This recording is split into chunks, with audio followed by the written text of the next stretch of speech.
Hey everybody, it's Matt Scherr, CEO of SBI. I am here with Tony Erickson, one of our senior managing directors, who spends a lot of time manning the revenue growth help desk. And as promised at SBI, we would bring to you real-time insights as we all work through COVID-19 and really trying to understand what can we do to continue to run our businesses, and specifically around go-to-market. So Tony and I are going to spend the next 12 to 15 minutes, and we're going to talk a little bit about what we've heard and seen the last few days that's coming into our help desk, questions being asked, conversations being had. Most importantly, we might be the only two guys wearing suit jackets and pocket squares, with one out of two of us with pants on. If you want to find out who that is, you got to watch the entire show. But all kidding aside, Tony, good to see you, brother. Great to see you too, Matt. All right, so Tony, you and I got some really good feedback from the team relative to this 7-step action plan, and people are using this to orient, and we're noticing a little bit of this shift, I guess you can say, with some of the questions that have been coming into our central repository, also that the teams are having. So I guess maybe talk a little bit about, has phase 2 already begun, and what are you seeing and observing? Yeah, it's kind of ironic as you now look at this. For a lot of us, it feels like we might be in week 2, but when you really think about where the market is, the market's much more further along than that. The implications of this have been felt for a while. For most of us, though, it just feels like week 2 because we've been in our house now for 2 weeks. However, when you think about where we're at along this continuum, we're already into step 5 or 6, which is people need to be reimagining what is their go-to-market strategy in light of a pandemic, and how are they going to reorient and maximize to not lose any productivity or minimize the disruption to their business during this time period. Okay, so then Tony, I guess knowing that as we look at the framework that's on the screen that we're using, and I'm on the column 5 that you have highlighted here around go-to-market execution plan. One of the things that seems to make sense, but I thought you might explain it, is this whole construct around revising segmentation and sort of thinking about, man, I just did an annual plan. I just got out of sales kickoff like 6 weeks ago, 5 weeks ago, 4 weeks ago. Do I throw it out? Do I revise? Like, how should one think about that construct? Yeah, that's probably the most daunting of this, because anyone who's running on a normal calendar year is just getting into their mojo. I mean, it's not unheard of that some companies don't even get quota letters out until right about now and have defined territories and everything else. And here we are saying it's got to be revised. But that is the definition of a new normal. And being an agile corporation, you've got to be able to adapt, because you cannot afford for productivity to be at a loss. Because when you really think about the levers of making a number, there's only 2. You can either add more people or you can make those people more productive. And right now, you are fighting for productivity and fighting for productive selling time in everything your sales team is doing during their day. Yeah. So let's have that conversation. That's a well-worn belief that you and I share around productivity per head. So assuming that not a ton of hiring happening, we do know that we have some clients who are hiring a bunch because there are certain sectors that are going crazy, and we're going to approach that in a separate show. But for this show, we're going to talk about, probably the 80%, if you will, which is, how do I get more out of the current team that has had its natural motion disrupted, and how should I think about orienting around the market? So maybe give us a little context, and even just some of the rapid feedback and work that you've been doing the last couple of weeks with your team. Yeah, so the short answer, as in most of these environments, is it depends. And the reason it depends is because it depends on what you're out there bringing to the market as a corporation. Right now, if you're in the travel industry, you're dealing with something that has never been seen. This is really more impactful than 9/11 and the financial crisis combined. If you're in healthcare or consumer goods or logistics, right now you can't act fast enough. So it's situational, And then there's the others that we haven't even seen anything like it. Education. I mean, if you were selling into the education industry, everything's gone virtual. So it is just a complete shift. And how you react to that shift and how you make sure your value prop is meeting the demands of that new shift is what's going to create the environment that your salespeople need to achieve maximum productivity. So Tony, on that, like when I look at what you have on screen and this sort of objective in light blue around assessing channel mix, updating sales coverage, how do I do that if I'm a chief revenue officer, a CEO, a head of sales operations, and not have like everybody go left, right? Student body go right. And I've got this like, I look chaotic and my sales force doesn't know what to do.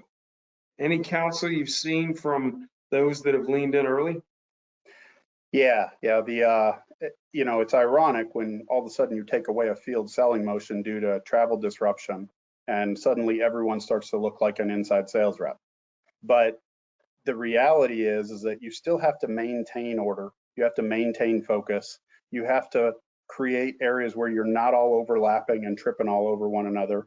And then you've got to get out into the community. So how you orchestrate or traffic cop, we'll say, is key, because everyone can't skate to the same spot. It can't be the analogy of soccer in the kindergarten when the whole pack just kind of goes. You can't all do that. You have to maintain your position. You got to maintain focus, stay in lanes to be able to maximize the organization. You can't have a scenario where 90% of your sales force is now on the one deal. You have to maintain focus because this too shall pass. I mean, this will pass. And what you can't do is be knee jerk and go student body left. There's a little bit of a tweak, but you can't fundamentally disrupt because these are temporary decisions and they will revert back to a new normal. It will be slightly different, but you can't just knee jerk one way and another and constantly be doing that every quarter. So Tony, does that, if I sort of read back to you, make sure I'm tracking, I'm sort of hearing this like temporary coverage construct that says, you talked about segmentation being disrupted. I've now done this quick resegmentation based on different end markets, and you rattled off a bunch of those who have had ups and downs. I now figure out my outreach and coverage motion with my direct team to do that sort of works for the quote next 60 to 90 days as we think about new normal. But I still have to remember that if I cut too much muscle and I change from that, when I come back to the new normal, I won't be ready for a snapback. Did I get that? That's correct. That's correct. Okay. So then what do you do with channel partners and alliances? This is the kind of time where you're going to see the true value of the partnership. People often talk about a long tail when you talk about your partner community. Yep. But if you've properly segmented and stratified, and you probably have some type of program as a customer in terms of, who are your platinum, your gold, your silver, and who are you going to wrap your arms around. But it's also who's going to step up and who's going to be leading and really driving through the crisis versus who's not going to make it. In the world of the partner community, some partners are very small and there will be cash flow constraints, and putting eggs in those baskets could be detrimental. So you need to understand the risks associated with any partner, whether it's a major SI alliance or whether it's a disty or whether it's a small single shingle VAR. And you need to start to quantify the risk and understand how you're going to fulfill and serve your customers through a proper segmentation, not only of just your accounts, but your routes to market and the partners within them. Yeah, I mean, Tony, if I had a critique of the marketplace, and I say critique with a small c, it would probably be that those that do sell through partners, which most do, and fulfill, and you mentioned different types of partnerships, the business disruption that some of these small businesses have because of the environment, but they're fundamental to some of these large, big name companies that you and I and the rest of the marketplace are familiar with. People probably don't know the impact that these small partners and VARs are having and the questions they're asking around survival. So I think there's an element of empathy that, as a major corporation, you have to have as you think about your partners, but also as you characterize, perhaps there's some you've been thinking about getting rid of, this crisis probably allows you to make some hard decisions that you weren't willing to do beforehand. Yeah, it's the 80-20 rule. And who are you going to double down on, because they're going to be with you during this, and on the backside of this, they're going to be more strategic than ever, and it's the relationship that you want to invest in. You know, from a personal perspective and from a business perspective, this is when you start to see what matters and who matters, and partners are no different. How you're going to invest in partners now and how they show up is what's going to dictate your new normal and the future of your partner model going forward. Yeah, that's a good point. Okay, so Tony, last question. How do I know I'm doing a good job? Like, what do I pay attention to? Do we even know yet? The short answer is we don't know yet. We're still in early phase, even though we're moving into phase 2. But the longer answer is, you know, if you look at this chart, the next area to the right, step 7, which is, what are you going to measure? What are your KPIs? More importantly, though, we often revert to leading and lagging indicators. We often talk about behavioral indicators, but this is an opportunity where you stop talking about behavioral and you start measuring it. Because right now, most stuff has shifted to the right. You know, there are a lot of pipelines and a lot of deals that, as our clients close out, and everyone close out Q1 here in the next few days, the reality is stuff is shifting. But the question you got to be able to ask and measure is, are you still taking the right actions every day? Are you seeing the right behavior? Because you might be poised for a massive Q2 or a strong second half, and the right behaviors will lead to that. You cannot wait for the lagging indicators to tell you the story. You need the behavioral indicators to know what the story is going to be before it's told. Tony, so that's a super helpful answer. And, you know, for those that aren't familiar with behavioral indicators, I think about my first inside sales appointment setting role in the mid-90s. And a behavioral indicator that I used to have to write on a whiteboard was how many outbound phone calls I made every 55 minutes, because I was allowed 5 minutes to get water and go to the bathroom. And while that's funny, it's funny because it's true, but it's funny because that was an example of a behavioral indicator, correct?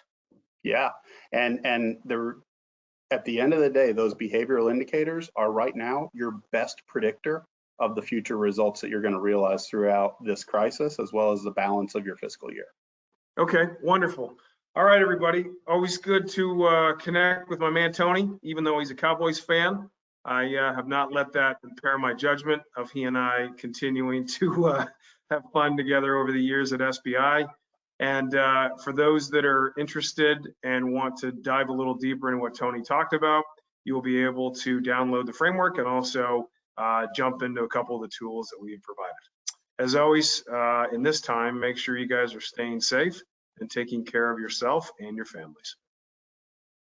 Thanks, Matt.